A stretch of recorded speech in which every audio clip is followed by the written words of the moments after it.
Binata mula sa Coronadal City sa South Cotabato sa oras na sinasapian di umano ng demonyo ang katawan.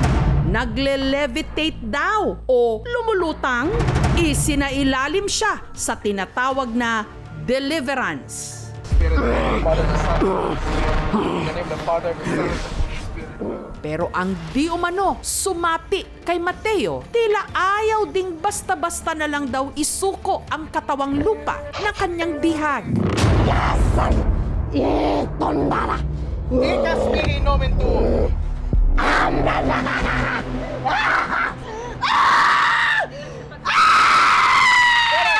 I command you in the holy name of Jesus, go back to your seat. Kayo, baka maano yung ulo niya.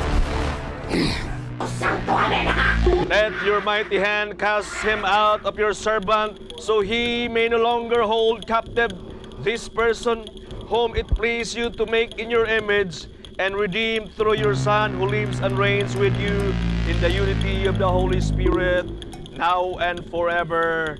Amen. I command you, unclean spirit, whoever you are, along with all your minions now attacking this servant of God, in nomine Jesu Christi, tell me your name. Itchi crocem Domini, fugati partes adversae. Itchi crocem Domini, fugati partes adversae. In the holy name of Jesus, I command you to answer.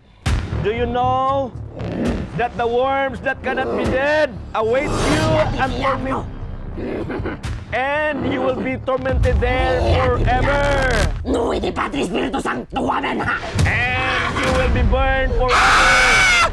For the Lord Jesus Christ will cast you into hell. Sa kalagitnaan ng exorcism, sa hilakbot ng lahat, si Mateo parang muling lumulutang. Nation in your sight, I beseech you to create around me and the sanctuary of your mercy. And the sanctuary of your mercy, power aid in any way, the demon present here, rendering them deaf, dumb, and blind. In the holy name of Jesus Christ, I command you to tell me your name. Maya-maya lang, Kindly open your mouth para makasuka ka. Sige. Tunla ha, tunla. Blessed oil yan, Oh, ha? sige, tunla. Big. Father. Tapos ito lunukin mo. Lahat ng mga bagay na ginagamit mo sa pagpanambal, kailangan i-surrender yan. Tapos, you live a life, na you partake the sacraments, the church. We are so amazed sa mga nangyari kasi talaga natin yung power ng Panginoon over the devil.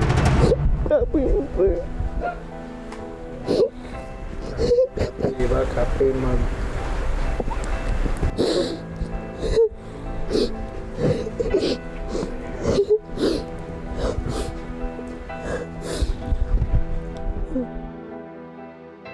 Isang treatment para sa bata ay hindi lang yung pag-exercise, kundi yung emotional detox para wala nang pagkakapitan yung mga negative spirits. Expected naman na yun na kapag agitated yung tao, syempre bibilis yung heart rate, bibilis yung paghinga. Safety is yung number one priority, no? May nasabi siyang Latin in response doon sa pare. Nuiti Patri Spiritus Sancto, Amen. Pinaulit-ulit niya in mockery of the priest. Yung mga Ginagamit niya sa ginagamit ng panggagamot. panggagamot ng nanay niya na binibigay sa kanya, sunugin talaga yan para hindi na siya magagamit. Ini-exercise natin yung entire bahay at saka yung entire compound nila to cleanse yung mga attached spirit. Huwag na tayong mag-attempt na gumamit ng mga ganitong pamamaraan. Tsaka lalo na sa mga nakapag-start na ng manggamot na they think na galing sa Diyos yung kakayahan nila ng manggamot. Mateo. Oh, uminom ka muna.